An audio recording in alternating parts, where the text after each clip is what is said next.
The question slipped from his lips like a challenge, not curiosity. "What do you want most in the world?" he asked, his voice low, deliberate, as if testing the sincerity of the woman who'd just refilled his coffee. She blinked, caught off guard by the weight behind the question. Then, with a shy grin, she replied, "A day off." The table around him went silent, his business associates exchanging awkward glances.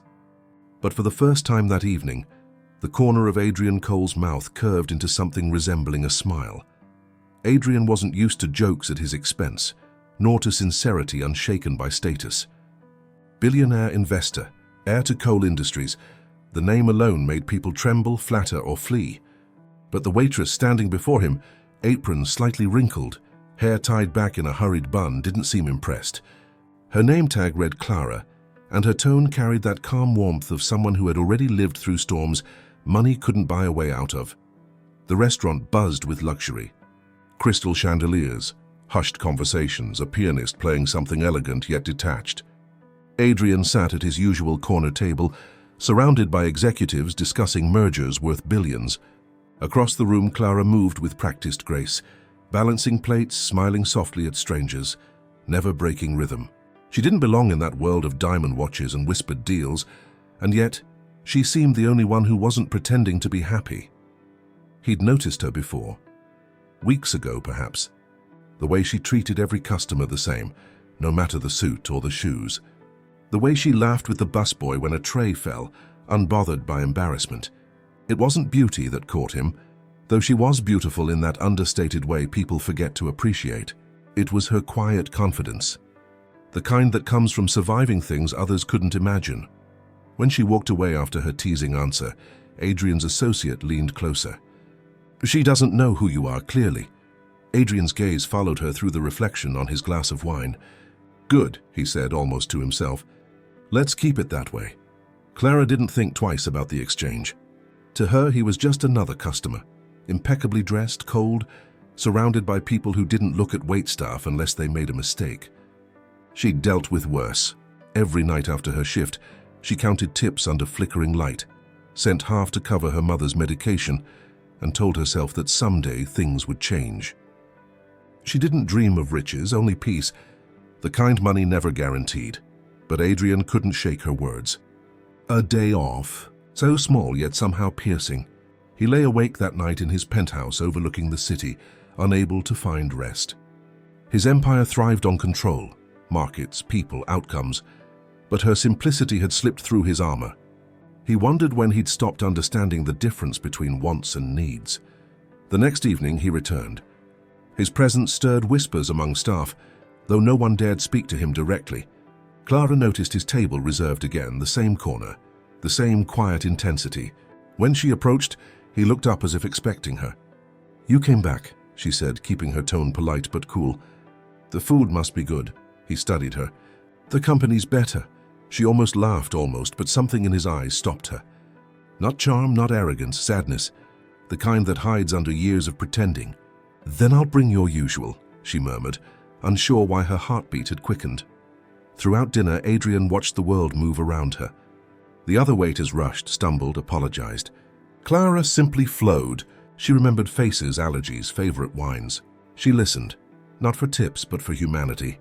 It unsettled him. He hadn't met someone genuine in so long that it felt foreign, dangerous even. When she dropped off his check, he asked, "How long have you been working here?"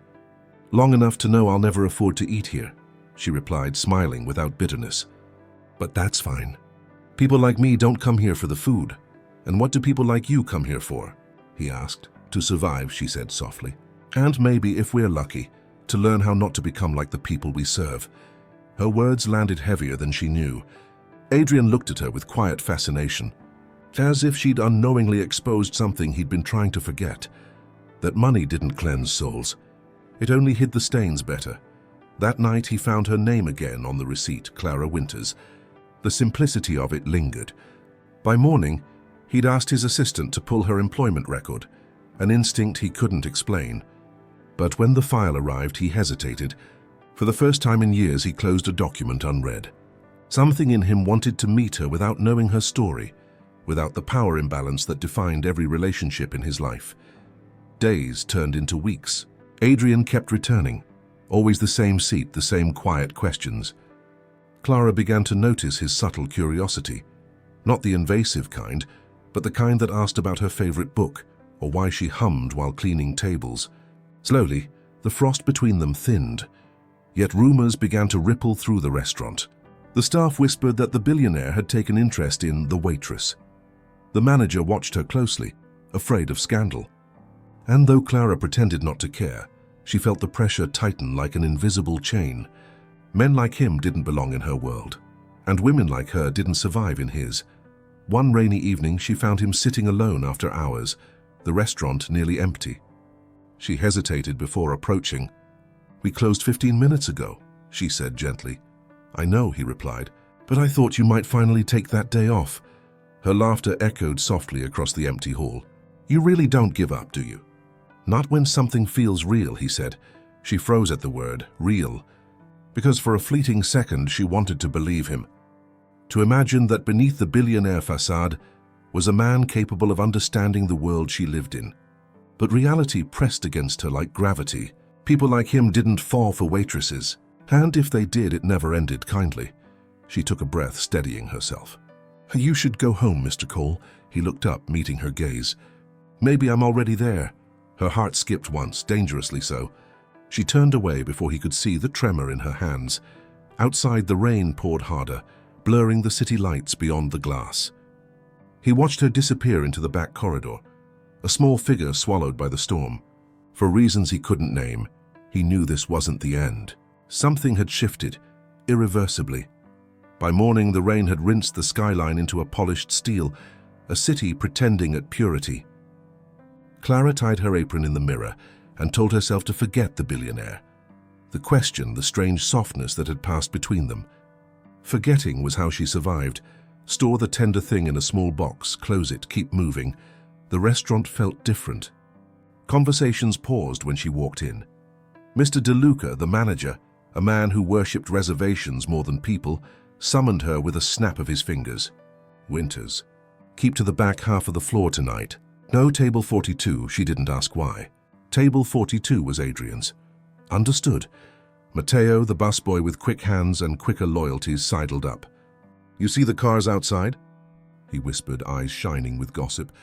"Black SUVs, the kind with windows that don't show faces. Deliveries," she said, forcing a smile.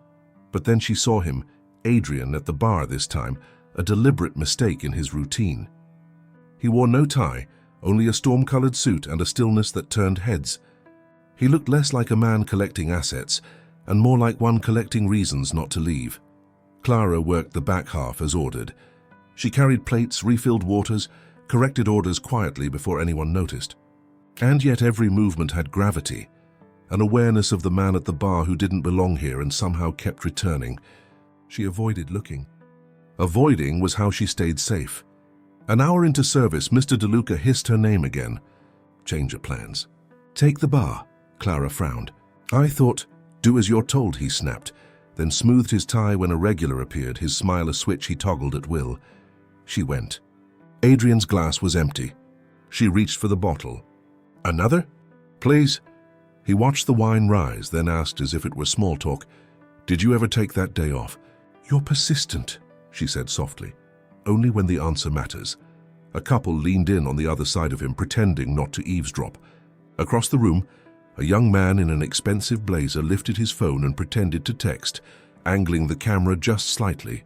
Clara recognized the shift in air before she found the lens. Attention landed like ash, soft but suffocating. "I can't talk long," she said, lowering her voice. "DeLuca's already on me." "I noticed," Adrian replied, gaze briefly flicking to the manager. "I'll have a word." "Don't," she said quickly. "That would only make it worse." He held her eyes. "Tell me something true then. One thing you want today that isn't money." Clara realized no one asked her questions that didn't cost her. She leaned on the counter. "I want my mother to have a morning where she wakes up and doesn't reach for the pill organizer, like it's a lottery ticket she never wins." The room receded. The world made room for that one unarmored sentence. Adrian swallowed. "What's her name?" "Evelyn." He tucked the name away like a fragile artifact. "I'm sorry," he said, and it was the first apology she'd ever believed in from a man who could buy buildings. Before she could reply, DeLuca appeared. "Winter's office now?" He didn't look at Adrian, as though not acknowledging him might undo the gravity he carried. In the cramped office, DeLuca closed the door with fingers that enjoyed the click. "We are a respectable establishment," he began, which meant someone with money had complained. "Mr. Cole is a special guest. You do not linger. You do not converse, smile, pour, leave." Clara took it as she took so much else. "Understood. Also," he added almost gleefully, "your Saturday shift has been reassigned. We can't have distractions." "That's half my week," she said, carefully tying her breath to the floor. "You'll make it up," he lied. "Don't thank me." She didn't. She walked back out and kept moving because stopping meant breaking. She delivered plates. She laughed with Matteo about nothing. She avoided the bar, and the bar avoided her, until her section thinned and her body remembered thirst. When she returned to the bar sink, Adrian stood as if he too had been holding his breath.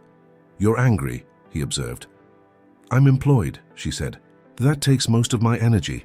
"Let me—" "No," she interrupted, gentler than the word deserved. "Don't fix my life like a spreadsheet. People like me do not survive being someone's philanthropic impulse." He tilted his head, almost smiling. "What if it's not philanthropy?" "Then it's worse." He nodded, accepting the boundary, even as something in him pressed against it. "You're right," he said. "May I still buy you a coffee? Not now?" "Not here." She opened her mouth to decline on principle and found her pulse answering for her. She drew breath, steadied. "I can't," she said, choosing the version of the truth that hurt less. "I have to pick up my mother's prescriptions after work." "That's a better reason than most," he said. He reached for his wallet, paused and slid a plain white card across the bar. Not gold embossed, not obvious, just a number handwritten, the ink a little imperfect.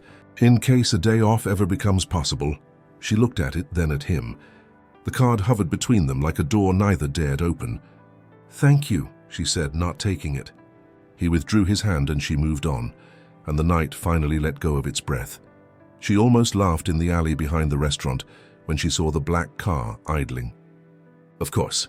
She set her jaw and walked past, but the driver's window lowered. "Ms. Winters?" a polite voice called. "I'm with Mr. Cole. He asked if we could drop you at the pharmacy.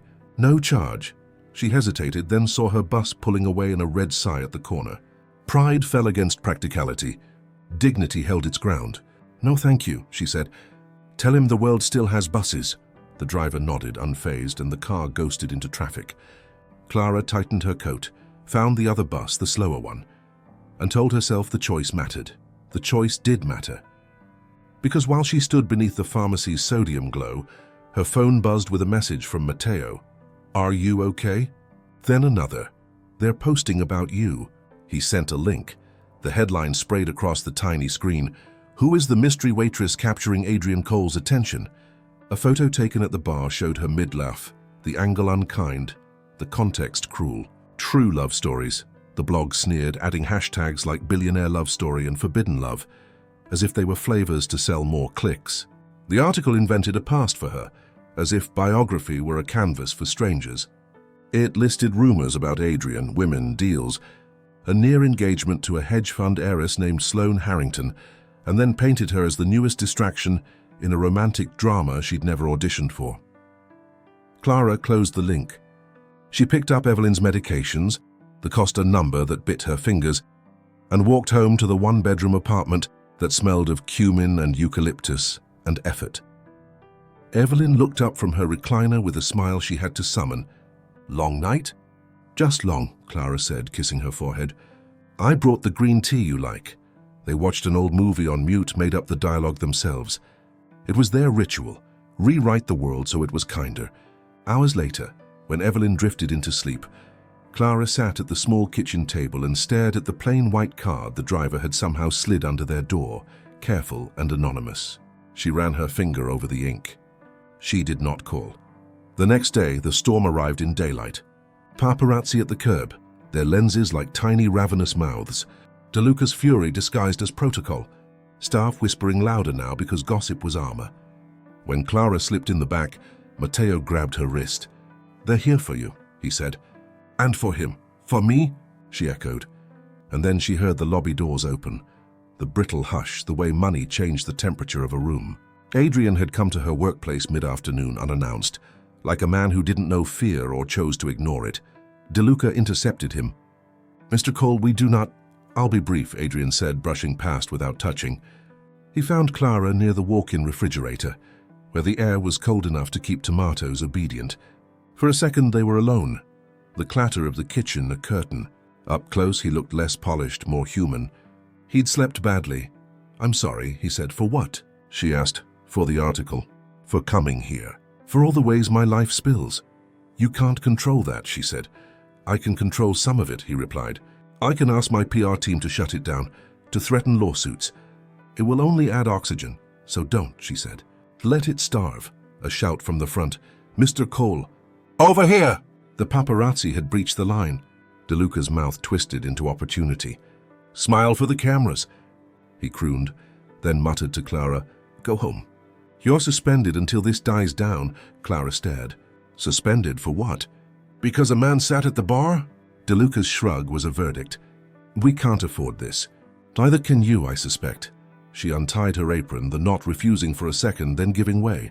She folded it carefully, because careful was who she was, and placed it on the counter, as if laying down a weapon. "Clara," Adrian said, voice low as the flashbulbs multiplied, as the narrative tried to swallow them. He stepped closer, close enough to smell the citrus on her wrists from sliced lemons. "Let me take you home." "No," she said, softer than the word. "Home is the one thing I can reach without permission." He nodded, and for a moment there was only the shape of his regret. She walked toward the exit, and cameras turned like sunflowers to find her. On the sidewalk, she tucked her chin, held her ground. A black car glided to the curb, the door opening before she reached it. "Ms. Winters," said a cool, measured voice from inside. "Get in, we don't have time." Sloane Harrington's profile was quicksilver and calculation, hair swept into a perfect chignon, a diamond that made its own weather. Adrian's near fiancé, the myth whispered by articles and dinner parties, offering her a seat in a narrative written before Clara could speak. Sloane Harrington's presence made silence expensive. Every head in the restaurant turned toward the car, as if drawn by gravitational privilege. She didn't need to raise her voice. Her authority was sculpted into every syllable. "Get in," she said again, "if you care about what happens next." Clara hesitated, the flashbulbs behind her turning night into interrogation. She could see Adrian through the glass doors, still inside, arguing with DeLuca, a man used to dictating the temperature of a room, but not the direction of fate. And now somehow two worlds, his and hers, were collapsing into one scene that didn't belong to either. Clara exhaled and slid into the back seat. The door sealed the chaos outside, muting it into distant thunder. The interior smelled of leather and control. Sloane didn't glance at her, only signaled to the driver, "Drive." For a moment neither spoke. The city moved by like a film, grey, detached, unreal. Then Sloane said, "You've become an inconvenience." Clara turned her head slowly. "To you, I imagine. To everyone," Sloane replied. "To him, most of all." She leaned back, examining Clara the way people examine a problem they plan to solve surgically. "You think he notices you because he's lonely, but Adrian doesn't get lonely. He gets distracted. And distractions in his world cost millions." Clara folded her hands in her lap, the tremor in them almost invisible. "I didn't ask for this." "No one ever does," Sloane said. "That's why we're talking. I'm offering you a chance to disappear quietly. He'll thank you for it one day, though he'll never say so."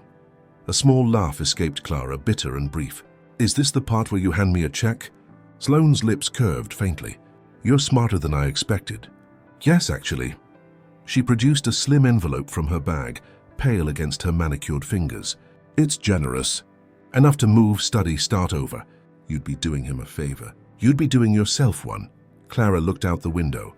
Rain streaked the glass again, of course it did. It seemed to follow her lately. "And if I refuse?" "Then the story continues," Sloane said. "And it won't be kind. You'll lose your job, your peace, maybe even your mother's health insurance. And for what? A man who won't even admit he's capable of feeling something real?" Clara turned back, met her gaze fully for the first time. "You sound like someone who tried and failed." The comment landed like glass breaking. Sloane's jaw tightened, but she didn't deny it. "Be careful, Ms. Winters. Adrian Cole destroys the people who try to save him." The car slowed to a stop in front of Clara's building. Sloane handed her the envelope without another word. Clara didn't touch it. She opened the door and stepped out into the damp night. Behind her, Sloane's voice followed softly. "Take it from someone who's already been where you're standing. It never ends well." The car disappeared down the street, and Clara stood there, the rain finding her again. She didn't go inside immediately. She needed air, the kind that hurt when you breathed. When she finally entered the apartment, Evelyn was awake, the television casting weak light across her face. "Sweetheart, you're soaked." Clara peeled off her coat, hung it on the chair. "I'm fine." Evelyn's eyes moved to the envelope in her hand. "That doesn't look fine." "It's nothing," Clara said, but even the lie was tired. Evelyn reached out, her hand trembling slightly.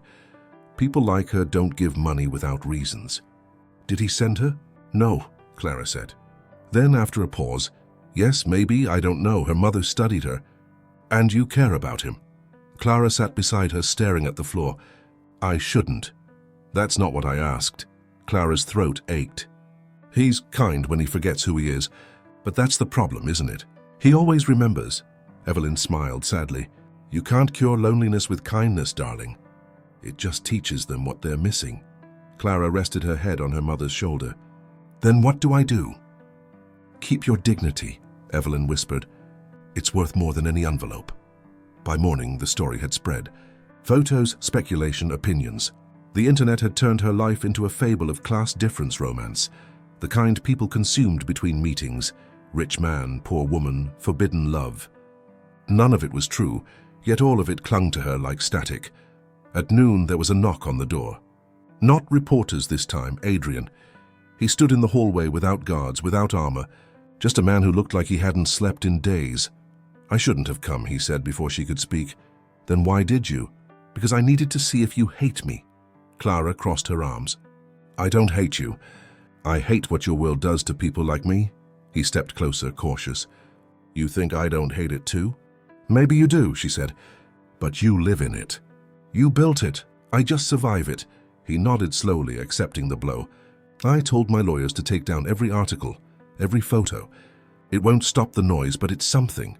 That's not what I need you to fix. Then tell me what you need." She wanted to say peace, distance, an ordinary life. But the truth sat heavier. "I need you to leave me alone before I forget why I should say no." His eyes searched hers, the silence between them alive with everything neither dared name. Then he nodded once and left. That night, Clara found the envelope again. She hadn't opened it, but something about its presence felt like unfinished business. She tore it open. Inside wasn't money, just a single folded note. In Sloane's handwriting, "He's going to lose everything soon. Don't let him take you with him." The next morning, Adrian's empire began to crack.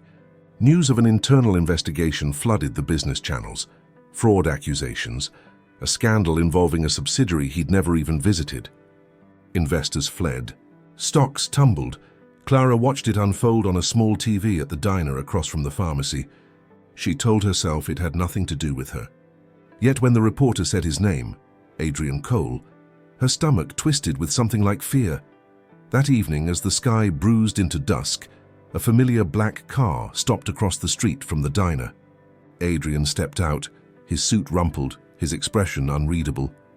He looked nothing like the man who'd first asked her what she wanted most. When he entered, every conversation stilled. He ignored the stares and walked straight to her booth. "I need to talk to you," he said quietly. She closed the check she'd been balancing. "About what?" "About truth," he said, "and about what happens when everything I've built starts to fall apart." His voice carried no arrogance, only a strange, aching honesty. Clara gestured for him to sit, though she knew the price of listening. He slid into the seat opposite her, lowered his gaze to the chipped tabletop and said, "They're coming for me, Clara, and I don't even know if I deserve to fight it." The diner lights flickered, and for the first time she saw not a billionaire, but a man stripped of certainty, asking for something he couldn't name. The diner's hum swallowed the silence that followed. Outside, the neon sign buzzed against the drizzle, casting red and blue veins across Adrian's face. He looked like a man unraveling, expensive suit, undone collar, but 1,000 invisible cracks underneath. Clara folded her hands. "What did you do?" she asked quietly. He met her gaze, steady but tired. I signed things I shouldn't have. Trusted people I shouldn't have. A division of my company, one I barely oversee, was laundering money through fake contracts. They used my signature. Now it's my name they're burning. She absorbed it, eyes narrowing slightly. And you came here. Why? He hesitated, then said, because I didn't know where else to go. It was the most disarming confession she had ever heard from him. Not an apology, not manipulation, just exhaustion. You have lawyers, board members, people paid to fix your problems. I have employees who fear me, he said, partners who want my seat, and a fiancé who thinks my downfall might make her look merciful. He looked at her, voice breaking around the edges. You're the only one who talks to me like I'm still human. Clara leaned back, trying to keep her distance intact. That's because I don't owe you anything, he smiled faintly. Exactly. The waitress came by, confused but professional. Clara ordered coffee for herself, water for him. He didn't protest. When she returned, Adrian stirred the water absently, as if pretending it was something stronger. They froze my accounts this morning. Every deal I've touched is under audit. My life is spreadsheets and subpoenas. Clara tilted her head. Then maybe it's time you stop letting numbers define your worth. He looked up sharply. That's easy for you to say.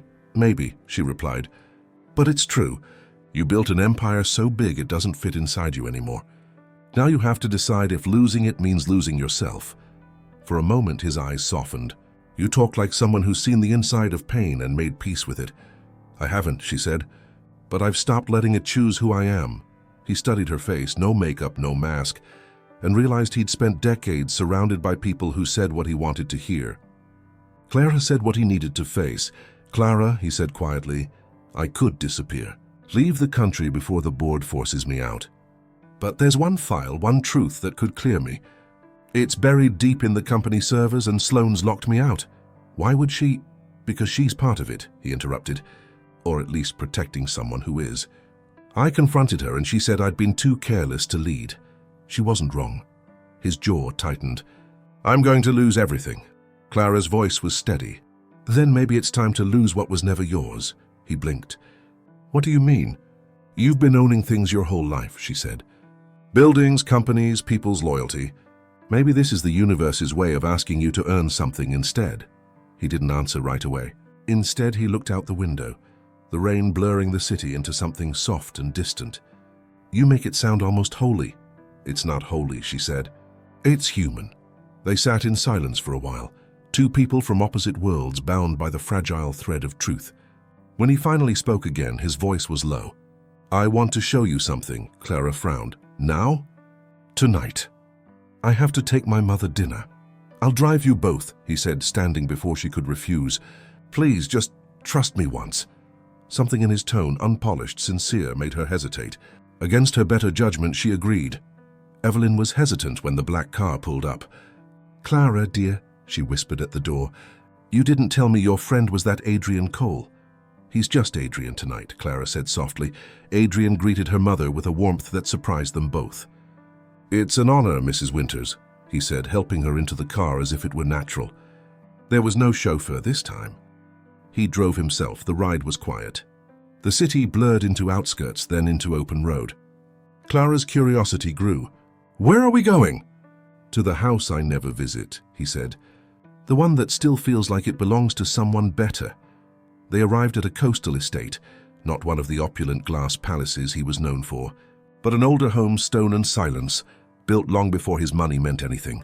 Inside, the walls were lined with photographs, not of parties or partners, but of a boy on a beach, a father's proud hand on his shoulder, a mother laughing behind the camera.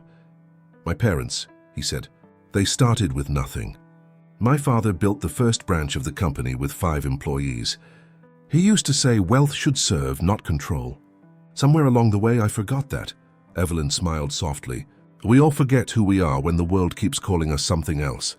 He led them to the study. Papers scattered the desk, legal folders stacked like gravestones. On the screen, emails and financial ledgers blinked open. This is the file, he said. The evidence I mentioned. It proves someone inside used my signature to divert funds. But I can't access the core archive. It's encrypted under a password I can't break. Clara stepped closer, scanning the screen. And you think I can help with that? He almost laughed. I think you're the only person who isn't trying to use me. That's worth more than any password. Evelyn coughed softly, drawing their attention. Children, she said gently. Forgive an old woman for saying it, but there's something between you that no amount of money or scandal will erase. Just don't waste it. Adrian looked at Clara, and for a moment the world outside the study stopped spinning. He saw her not as a savior, but as a mirror. Everything he had been avoiding was written there. Humility, courage, truth. Then the phone rang. He froze. It's the board, he said. They've scheduled an emergency session. They're voting tomorrow to remove me as CEO. Will you fight it? Clara asked. I don't know yet, he said, but I know I don't want to face it the way I've faced everything else. Alone. Evelyn smiled faintly. Then you're already changing. Adrian glanced down at the open folder on the desk, his empire in collapse, and then back at Clara, who stood beside his mother's old armchair. Steady as truth itself, Clara, he said quietly. If everything falls, promise me you won't. She didn't answer. But the look in her eyes was enough. The kind that holds a man to his better self without needing words. Outside, thunder rolled over the sea. Inside, something in Adrian Cole began to break and rebuild in the same breath. The next morning rose pale and cold, the kind of dawn that strips glamour from everything it touches. Adrian had barely slept. He stood by the window of his father's study, watching waves shatter against black rocks below the cliff. Somewhere beyond that horizon, the world still believed in the myth of Adrian Cole, the billionaire who could bend markets with a glance. But here, in the brittle quiet of his childhood home, that man was dissolving. Clara found him there, still in yesterday's clothes, coffee cooling untouched beside him. You haven't rested, she said. I can't, he murmured.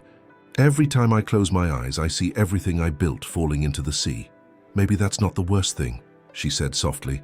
He turned, meeting her gaze. Losing everything isn't poetic, Clara, it's brutal. It's noise and lawyers and people you thought were friends suddenly forgetting your name. I know, she said. But sometimes losing what's false is the only way to keep what's real. He looked at her for a long time, then nodded slowly. You always make ruin sound like redemption. Maybe it can be, she said, stepping closer. If you let it. Evelyn's gentle voice drifted from the kitchen. Breakfast is ready, she called, cheerful despite her frailness. The small table was set with oatmeal, fruit, and tea. Clara smiled. Her mother always made humble things feel sacred. Adrian sat with them, unsure of how to exist in such simplicity. Evelyn handed him a bowl like it was communion. You look thinner than the man on the news, she said lightly. Eat, he obeyed. The gesture felt strange, human, grounding. I can't remember the last time someone told me to eat. That's the problem with rich people, Evelyn said kindly. You stop having mothers, Clara laughed quietly, and Adrian felt something inside him unclench. After breakfast, Clara walked him back to the study. What happens today? She asked. The board meets at noon, he said. They'll decide if I stay, or if I'm the headline they need to prove they care about integrity. And Sloane? She'll be there. She's still vice chair. She knows how to twist a knife politely. Clara crossed her arms. Then you'll need the truth before noon. He frowned. What do you mean? She pointed at the laptop still open from the night before. You said that file could clear you. Let's open it. It's encrypted, he reminded her. Maybe not forever. She pulled up a chair, motioned for him to sit. You have a degree in finance, right? Yes. Then you understand patterns. Numbers tell stories, look. She zoomed in on the document headers. This encryption key uses repeating segments, see? Someone designed it fast, not professionally. He watched her fingers move across the keyboard, precise, confident. Where did you learn this? My father was an IT technician before he passed, she said. He taught me things. Said one day they'd save me time or trouble. Maybe this is both. He smiled despite the tension. You're full of surprises. Survival makes you creative, she said without looking up. Minutes stretched into an hour. Outside, the light shifted from silver to gold, then to a hesitant gray. Then the screen flickered, and the document opened. Adrian leaned forward, breath caught. You did it. Inside the folder were transaction logs, internal emails, and one name repeated across every unauthorized transfer, Harrington Global Holdings. Clara's eyes widened. Sloane. Adrian scrolled through the evidence, disbelief giving way to fury. She used her position to siphon money into her private fund, under my signature. She wanted to destroy you, Clara said. He shook his head. No, she wanted control. And she thought framing me would buy her legitimacy. Clara's voice softened.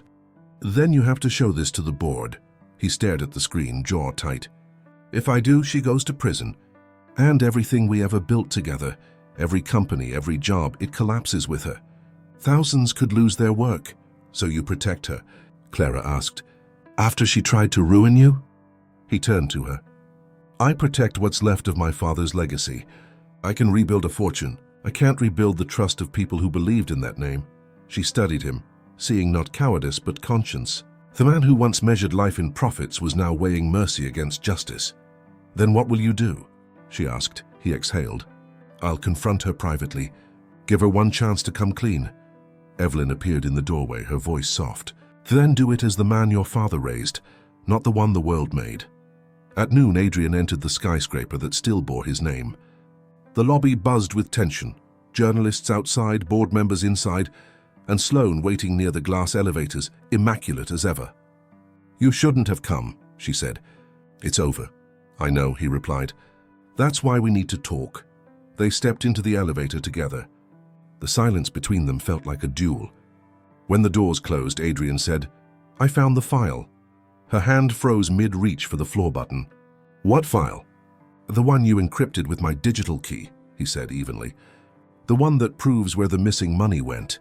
Her composure flickered for half a second, enough to confirm everything. You don't understand, she began. I did what I had to. The company was bleeding. You stole from it, he cut in. And you used me as a shield.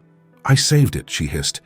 You were too sentimental, too distracted by your pet waitress to notice the empire slipping through your fingers. His voice went cold.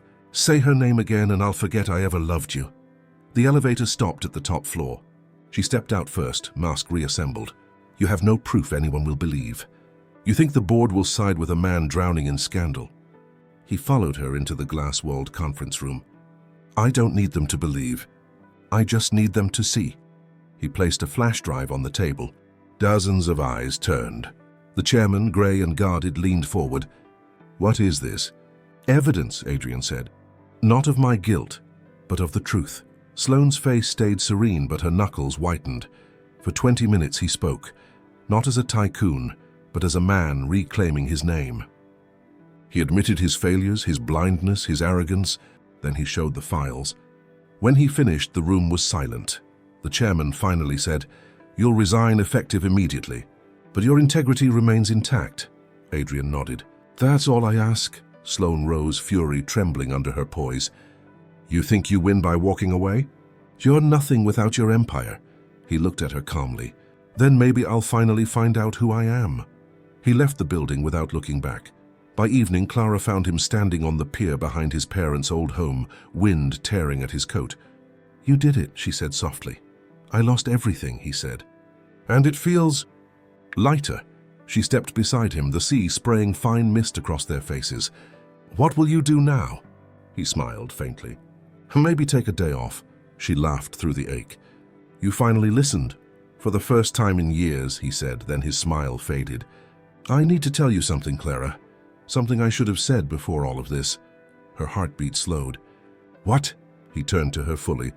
When I asked you what you wanted most, I thought it was a game. But you've shown me what I needed most. Someone who doesn't care about what I have, only who I am. She looked down, afraid to let hope betray her. And who is that now? He reached for her hand. A man who wants to earn his life, not own it. But before she could answer, headlights swept across the pier, 2 black cars rolling in from the road. Sloane stepped out of the first, fury disguised as elegance, followed by 2 men in suits. You think this is over? She called out. The wind carried her voice like a curse. The pier lights flickered as the storm gathered above them. Clara felt the salt wind sting her cheeks, the smell of the ocean thick and sharp. Adrian didn't move. He simply turned, eyes steady on the woman walking toward them, her heels clicking against the soaked wood like the slow countdown of something inevitable.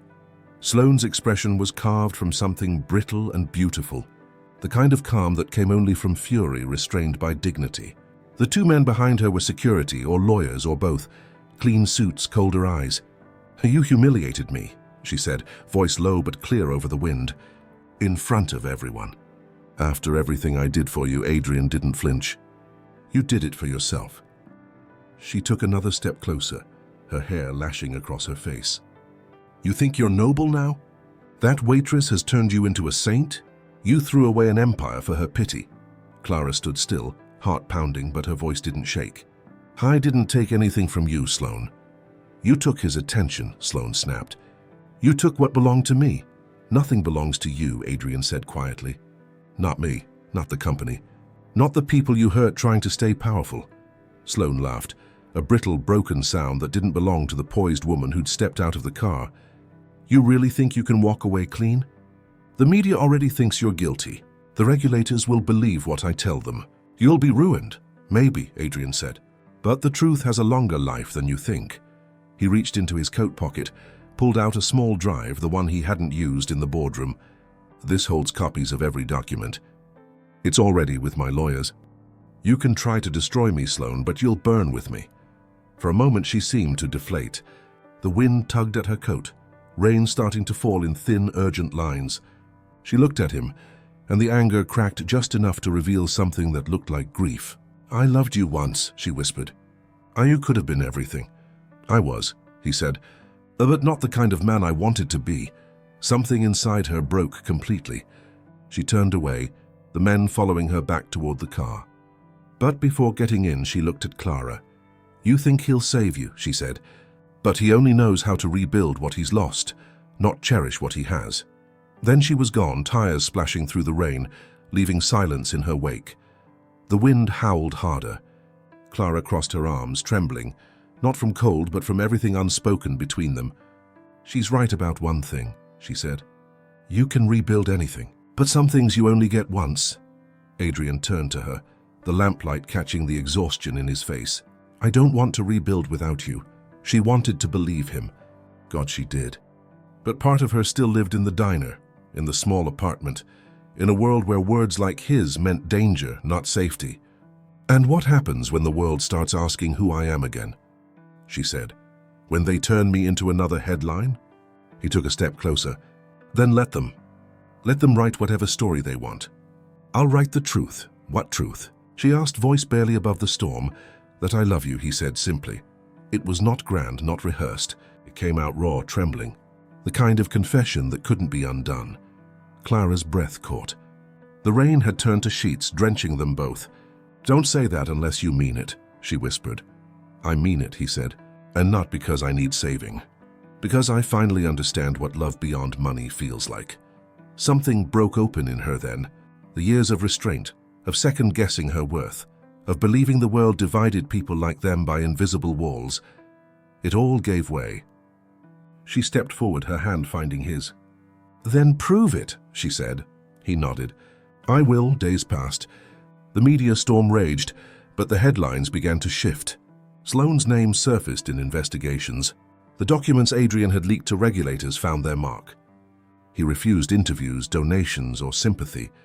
Instead, he vanished from the skyline of the city he once ruled. He sold his penthouse, his cars, and every property that tied him to the myth of who he'd been. When journalists finally found him again, it wasn't in a boardroom.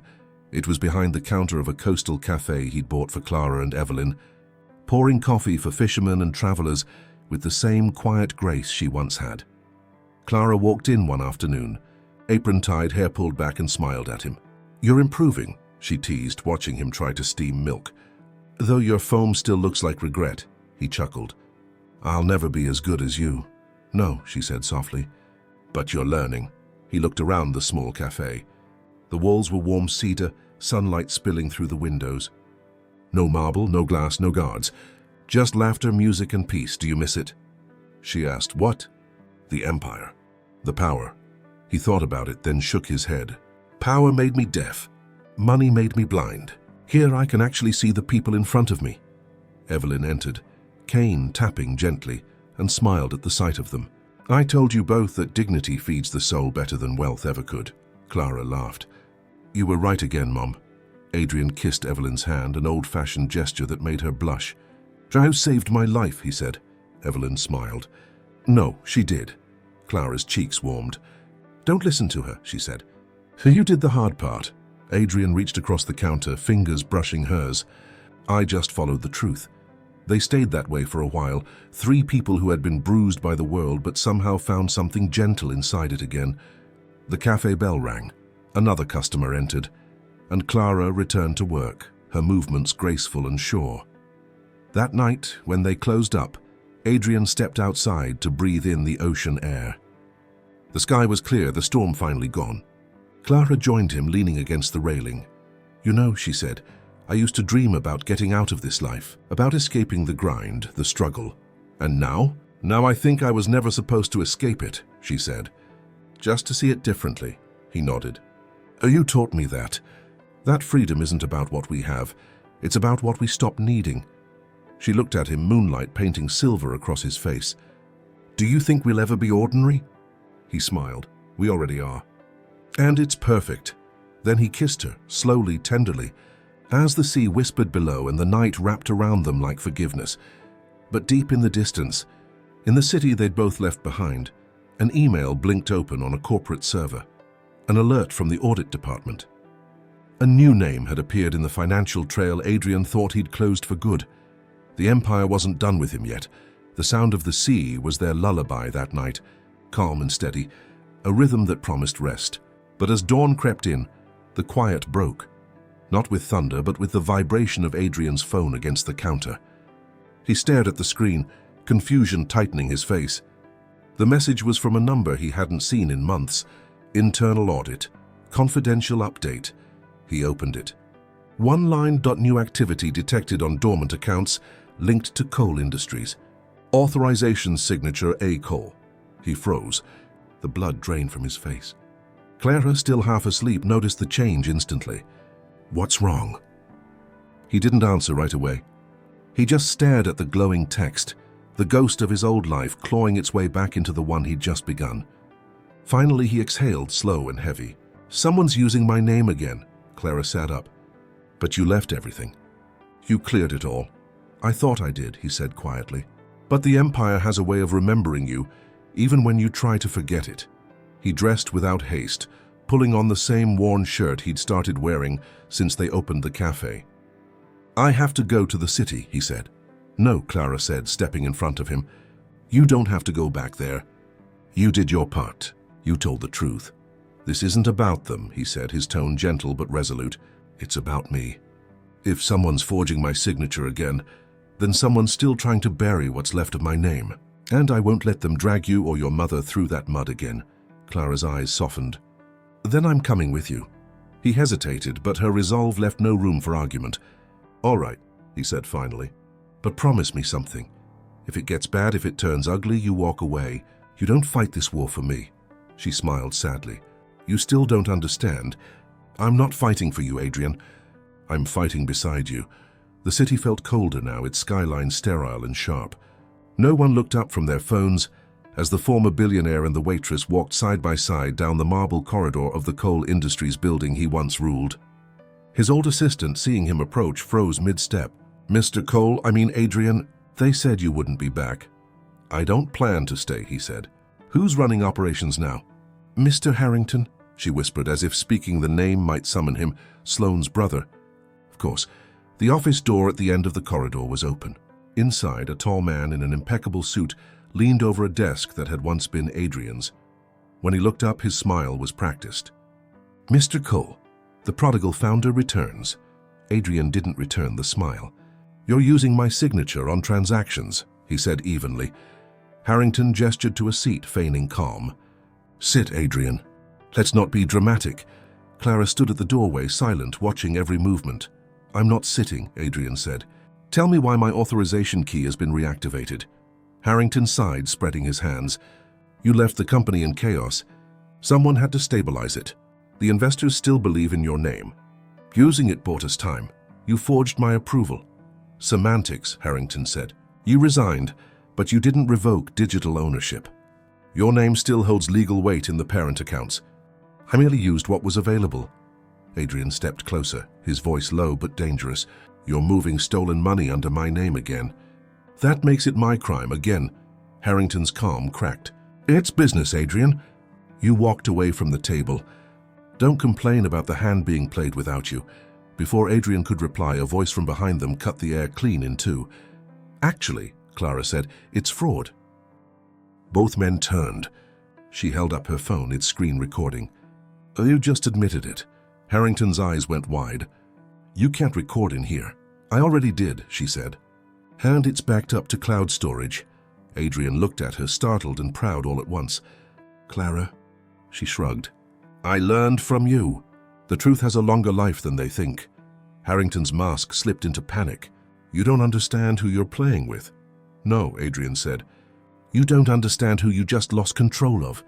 He reached into his pocket, pulling out the flash drive again, the one that had ended Sloane's reign. "I still have access to every board member's contact. I send this with your confession attached and you're finished." Harrington's voice faltered. "You'd destroy the company." "I'd destroy the corruption," Adrian said. "The company can be rebuilt." "People can't." The man's jaw clenched. "You think they'll believe her?" "A waitress?" Adrian smiled faintly. "She's not a waitress anymore. She's the one person who never lied to me." Harrington's silence was answer enough. Hours later, the authorities arrived.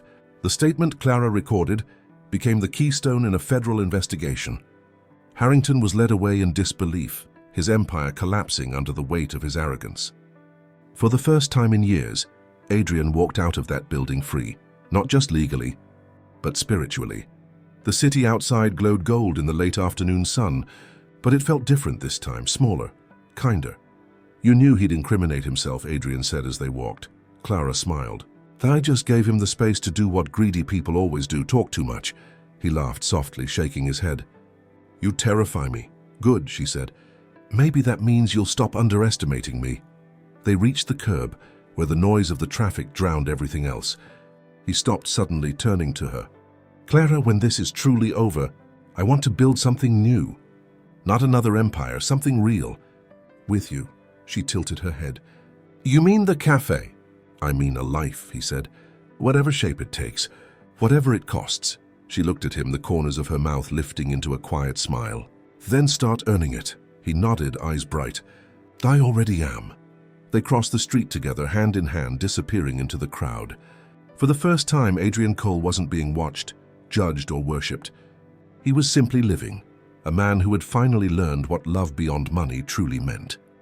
But as they vanished into the city's heartbeat, neither noticed the sleek black sedan parked across the street, its tinted window lowering just enough to reveal Sloane's pale face. She was back, and she wasn't finished. Sloane's eyes followed them through the half-lowered window, her expression unreadable beneath the city's evening lights. The hum of the traffic masked the low words she spoke into her phone. "He thinks it's over," she said. "But you know what to do." The line clicked. By the time Clara and Adrian returned to the coast 2 days later, the cafe had never felt more like home. Tourists came and went, unaware of the storm that had followed them here. Evelyn hummed quietly behind the counter, arranging pastries as if peace was something that could be baked fresh each morning. Clara wiped her hands on her apron and smiled at Adrian, who was struggling again to make espresso foam cooperate. "You tilt the pitcher too fast," she teased. He grinned. "Don't you say that every time?" "Because you still tilt it too fast," he laughed, setting the cup down. "Fine, you win." As usual, the bell above the door chimed. A man in a grey suit entered, well-dressed but out of place among the wooden chairs and sun-faded menus. He ordered nothing, only looked around the cafe with polite disinterest before settling his gaze on Adrian. "Mr. Cole," he said evenly. "You've been served." He handed over an envelope, bowed slightly, and left before either could speak. Adrian tore it open. Legal letterhead. A single paragraph. His eyes darkened as he read. "What is it?" Clara asked, voice low. He looked up slowly. "Sloane's suing me." "For defamation?" "For destroying her reputation and professional standing." Clara blinked. "After everything she did?" "She's claiming I fabricated the evidence." He laughed, but there was no humor in it. "She's trying to rewrite the story again." Clara stepped closer. "Can she win?" He hesitated. If she drags it long enough, she can drain what little I have left. And she knows it. Evelyn listened quietly, setting down her tray. She's not after your money, she said softly. She's after your peace, Adrian nodded slowly. Then she'll have to fight for it. The court summons became headlines by morning. Billionaire love story turns to legal war, one article read. Photos of the cafe surfaced, of Clara and Adrian smiling at customers, transformed once again into characters for the world's amusement. Reporters gathered near the coast, circling the little cafe like vultures disguised as journalists. Clara tried to keep working, but the weight of the eyes pressed harder each day. "We can't live like this," she said one evening, wiping tears she hadn't noticed. "Every time I step outside, someone's taking pictures." Adrian reached across the table, his voice calm but tired. "I'll make it stop." "I promise." She looked at him. "You can't promise that.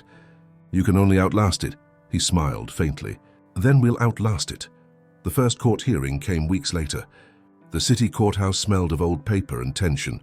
Sloane arrived flanked by lawyers, immaculate in a dark suit, her posture regal and unbroken. She looked at Adrian as if nothing human existed between them. The judge entered. Proceedings began. Sloane's attorneys argued that the documents Adrian submitted had been falsified, that the whistleblower testimony had been coerced, that he had leaked private correspondence to publicly humiliate a woman who once loved him. Adrian's lawyer countered with evidence, timelines and the original audit records. But Sloane's strategy wasn't truth, it was erosion. She wasn't trying to win fast. She was trying to make him bleed slowly. At recess, Clara found him outside the courtroom, shoulders tense. "She's not after justice," Clara said. "She's after you." "I know," he said. "But I can't fight her the way I used to. Not with lawyers, not with money." "Then how?" He turned to her, a plan flickering behind his exhaustion. "With transparency. If she wants the world watching, we'll give them something real to watch." That night, Adrian released a statement. No PR spin, no legal filter. Just his words, handwritten, scanned and posted to the company's old press feed. "I built an empire to prove I mattered. Then I met a woman who reminded me I already did. I don't want pity or power. I want peace. If truth destroys what's left of my name, then let it. But I will not lie to stay rich, and I will not apologize for choosing love over fear." The post went viral in hours. Some mocked it. Others called it the most honest thing a man of his wealth had ever said. For the first time, public opinion shifted, not toward pity but toward respect. Sloane's attorneys panicked. She called Adrian directly the next morning. "You turned this into a sermon," she said, voice trembling with restrained rage. "You turned it into a spectacle," he replied. "I'm just giving it a soul." "You think the world forgives sincerity," she snapped. "They'll forget you tomorrow." "Maybe," he said. "But you'll remember me for the truth." She didn't answer. The line went dead. The trial stretched on for weeks. Clara sat through every session, her presence silent but unwavering. Reporters called her the waitress who broke the billionaire. Others called her his redemption. She ignored them all. One afternoon, as the judge prepared to close testimony, Sloane stood suddenly. "Your Honor," she said, "the defense has omitted evidence. A witness was coerced to alter financial records." Adrian's lawyer turned pale. "That's false, is it?" Sloane's eyes gleamed. "Shall we call Miss Winters to the stand?" Clara froze. The room shifted around her. "She has intimate knowledge of Mr. Cole's dealings," Sloane continued smoothly. "She accessed company servers without authorization."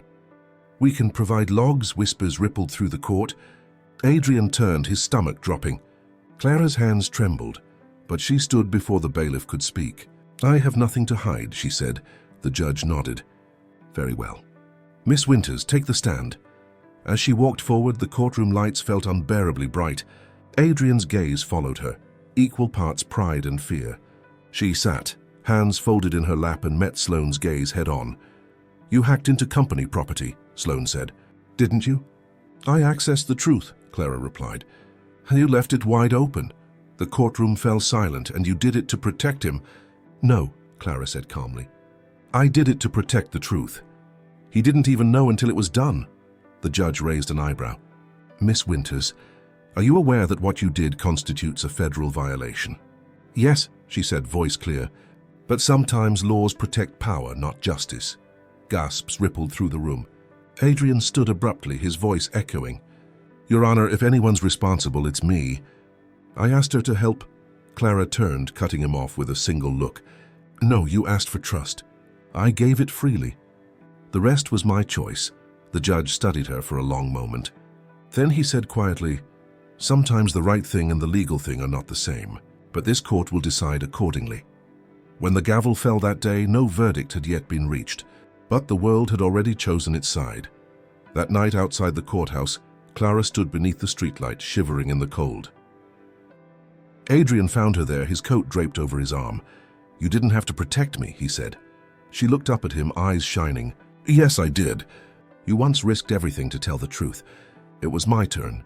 He reached for her hand, pulling her close. Whatever happens next, we face it together. She nodded. Together. Neither of them saw the dark sedan parked across the street. Inside, Sloane sat alone, watching them through the rain-spattered window. Her eyes glimmered, not with hatred this time, but something lonelier. She whispered to no one, you won't last. The world doesn't let love like that survive. And yet, as she watched them disappear down the wet street, hand in hand beneath a single umbrella, part of her knew she was wrong. Winter came early that year, wrapping the coast in a grey stillness that felt almost sacred. The cafe's windows fogged with warmth as Clara poured coffee for the morning regulars, her movements calm, precise. Outside, the sea moved like slow breath against the rocks. To anyone passing by, life looked peaceful again. But peace, Adrian had learned, was a fragile visitor. It never stayed without cost. The verdict had finally arrived. The court ruled in Adrian's favor. Sloane's case dismissed for lack of evidence. But the decision didn't feel like triumph. It felt like survival. He'd won legally, yet the process had hollowed something inside him. He'd watched Clara face cross-examination with courage beyond measure, watched her risk her future for a man whose past had nearly destroyed her peace. And every night since, he asked himself if he deserved it. That morning, as Clara restocked shelves, Adrian stood by the counter, lost in thought. She noticed. Shaya's doing it again, she said. Doing what? Thinking like you still run the world, he smiled faintly. Old habits. Bad ones, she corrected, reaching for his hand. You don't need to fix everything anymore, just be here. He nodded, letting her words sink in like medicine he didn't know he needed. The bell above the door rang. Evelyn appeared, bundled in her wool coat, cheeks pink from the cold. You two should take a walk, she said, smiling knowingly. I'll handle things here for an hour. Mom, you shouldn't, Clara began. Go, Evelyn insisted. The world won't end if coffee gets poured a little slower. They laughed, and moments later, they were walking along the shoreline. Wind curling around them like a promise. I used to think love was supposed to be fireworks, Adrian said quietly, watching waves gather and collapse, loud, dangerous, unforgettable. But this, he gestured to the horizon, to her. This is peace. The kind that scares me because it feels permanent, Clara smiled. Then maybe it's real. He looked at her, wind brushing her hair across her face. You ever think about leaving here? Starting over somewhere new? Sometimes, she admitted. But I think peace isn't a place, Adrian. It's a decision. I found mine here with you. I don't need the world to change anymore. He stopped walking, taking her hands. You changed mine. They stood there, the ocean whispering beneath their silence until the sky began to darken. It would have been perfect, if not for the sound that broke the calm, a car engine, close, familiar. Adrian turned, muscles tightening. A sleek black sedan pulled up near the cafe. He didn't need to see her face to know. Sloane stepped out alone. No lawyers, no bodyguards, no armor. Just a woman in a coat too thin for the cold, her eyes tired but steady. Adrian, she said, softly approaching. Clara felt his hand tense in hers. You shouldn't be here, he said. I needed to see you, Sloane replied. No cameras, no audience. Just us. Her voice carried something different this time, not venom but weight. They're investigating again, she said. Not me, you. Some of the transactions I buried, they found them under your name. I told them it was me, but they said the trail leads back to your accounts. They won't stop until they make an example of someone. Adrian's expression didn't change, but his silence said enough. He'd suspected it. The price of empire was that it never truly ended. Clara stepped forward. Then tell the truth again, she said firmly. If you did what's right, the world can twist it, but it can't erase it. Sloane looked at her, almost smiling. You really believe that?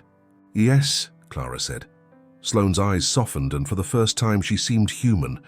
No longer the rival or the villain, just a woman exhausted by the weight of power.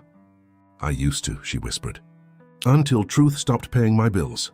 Adrian stepped closer. You could still fix this. She shook her head. Not this time. I'm going away. Somewhere they can't find me. I came here to tell you. I'm sorry. For all of it, the wind shifted. For a heartbeat, none of them spoke. Then she reached into her coat pocket and handed him a small USB drive. There's a file on this. One last piece you'll need to clear your name completely. Use it wisely. He took it, eyes searching hers. Why are you doing this? Because she reminds me of who I was before I learned to lie, Sloane said, glancing at Clara. Don't waste what she sees in you. Then she turned and walked back to the car. When the engine roared to life and the vehicle disappeared down the coastal road, Clara let out a breath she hadn't realized she was holding. Adrian stood still, the drive in his hand. Do you think it's real? I think it's a choice, Clara said. You'll know when you open it. That night, after Evelyn went to bed and the cafe lights dimmed, Adrian sat at the counter, laptop open. Clara poured them both tea and stood beside him. Ready? She asked. He nodded. The file opened. Inside, records, names, offshore accounts, proof that the remaining corruption in his company had continued long after his departure. But at the end of the document there was something else. A single letter, Adrian, it read. We built something together and I broke it. But you were right, truth outlives us. Tell it, even if it ends me. He closed the laptop slowly, exhaling. She's gone, he said. Maybe that's her redemption, Clara whispered. He looked at her, weary but calm. And ours? She smiled faintly. Ours isn't over yet. He reached across the counter, tracing her fingers with his. So you saved me, he said quietly. No, she replied. You finally saved yourself. They sat there until the sea's rhythm filled the silence again. Two survivors bound not by tragedy but by truth. When dawn came, Adrian carried the drive to the post office, sealing it in an envelope addressed to the financial authorities. He didn't add a return name. Later that morning, he returned to the cafe where Clara was serving breakfast to fishermen, sunlight pouring through the windows. She looked up, smiling at the sight of him, unburdened, simple, alive, and for the first time in years he didn't feel like a man running from his past. He felt like someone walking toward his future. But beyond the peaceful horizon, far across the ocean, a news alert blinked across a screen. Former executive Sloane Harrington found dead in car crash along French coastline. Police suspect foul play. Clara found him reading the headline later that day. She touched his arm gently. You couldn't have stopped it, she whispered. He nodded slowly, eyes distant on the sea. No, he said. But maybe I can live differently because of it. She took his hand. Then that's all she wanted. He looked at her then, really looked, and in her gaze he saw everything he had lost, and everything he had left to gain. Outside, the tide began to rise, washing the shore clean again. Spring returned quietly, almost as if the world had been holding its breath until peace felt safe enough to come back. The cafe reopened its doors each morning to a rhythm that no longer felt like hiding, but healing. The tourists came for coffee. The locals came for warmth. And Adrian, once a name whispered in headlines, was now just a man who smiled when the bell above the door rang. He spent his days beside Clara, learning the small rituals that made ordinary life sacred. She teased him about his clumsy handwriting on order slips. He teased her about humming when she cooked. In the evenings, Evelyn told stories that smelled of home, about love that endures, about choices that matter, about the quiet dignity of starting over. The world had taken everything from them once, but now it seemed intent on giving back what really counted. And yet, some nights, Adrian would still walk down to the pier alone, not to mourn, but to remember. The wind there spoke a language he understood, the same whisper his father once taught him before the empire existed. Wealth is what you keep when everything else is gone. Now finally he understood that lesson. Clara joined him one evening, barefoot on the wooden boards, her sweater wrapped tight. "Are you still come here?" she said softly. "Some ghosts deserve a gentler kind of goodbye," he replied. She leaned beside him on the railing, watching the silver of the sea. Do you think she ever found peace? He nodded slowly. I hope so. I think she tried in the only way she knew. They stood in silence, the horizon unfolding like forgiveness. The waves struck the rocks below, steady and sure. Finally, Clara reached for his hand. Oh, you've changed, she said. Adrian smiled faintly. You make it sound like it's a bad thing. No, she said. It's the most beautiful thing I've ever seen. You finally stopped running. He turned to her, eyes soft. I stopped because you were there. Because you stayed when I didn't deserve it. You stopped because you wanted to, she corrected. I just reminded you what it feels like to be seen. He looked at her for a long moment, the wind catching her hair, the sea mirroring her calm. I never thanked you, he said. For saving me, Clara shook her head. You keep saying that, but you don't understand. You were never lost, Adrian. You were just buried under the weight of things that never mattered. He laughed quietly. And you unearthed me. I just told you the truth, she said. You did the rest. Later that week, the cafe filled with music for the first time. A local musician had offered to play on Saturday evenings, and the small crowd that gathered brought laughter that reached all the way to the water. Evelyn watched from her chair near the window, her hands folded, eyes glowing with a mother's quiet pride. Clara moved between tables with effortless grace. Adrian stayed behind the counter, apron dusted with flour, learning to bake croissants he would absolutely burn but keep trying anyway. Every so often their eyes would meet, and the noise around them faded until the whole room felt like a heartbeat. After closing, they lingered under the cafe's sign, the one Clara had painted herself, the lighthouse. Beneath it she had written a single phrase in small letters, love beyond money. He'd noticed it the first day she hung it, but never asked about it until now. Why that? He asked. Why those words? She smiled. Because that's what this place is. You used to chase light you could own. Now you live in light you can share. He reached for her hand. You're wiser than anyone I've ever met. I'm just honest, she said. It's easier when you have nothing to hide. He brushed a strand of hair from her face, his thumb tracing the edge of her jaw. Then I'll spend the rest of my life being honest too. Her voice softened. About what? About how much I love you, he said. There was no grand music, no applause, just the sound of the sea outside and the pulse of two hearts that had finally found rhythm in the same quiet truth. She smiled and kissed him, slow and certain, as if anchoring them both to something eternal. Months passed, seasons folded into one another. Adrian wrote again. Not corporate reports or investor updates, but letters. He sent them to young entrepreneurs, to students, to people he'd once turned away for being too small. Each one ended with the same line: don't chase wealth, build worth. He'd built empires that crumbled, but now he was building legacy in the only form that couldn't be sold. Clara sometimes read his letters aloud at the cafe, laughing at how humble his handwriting had become. Evelyn said it made her proud, but also amused. Imagine, she'd joke, a billionaire who finally learned to spell simplicity. One evening, as the sun dipped low and the last customers left, Clara locked the door and leaned against the counter. Adrian was already cleaning the espresso machine, sleeves rolled, smile lazy and soft. You realize, she said, you've managed to make rich men feel guilty and poor people feel powerful. That's a rare skill, he chuckled. I'm learning from the best. She crossed the room, sliding her arms around his waist. Then keep learning. Because I'm not done teaching you. He kissed her forehead. Good, because I'm not done becoming the man you believed I could be. They stood there, wrapped in the smell of coffee and ocean salt, as the world outside went quiet.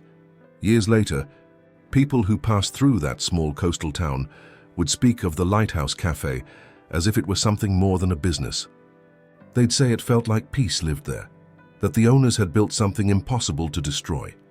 Some would recognize the man behind the counter as the billionaire who'd vanished from the world of headlines.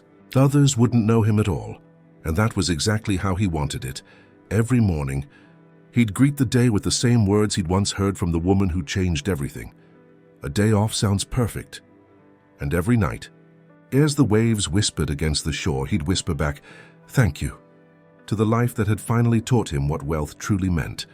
True love stories, he realized, don't end when people fall in love.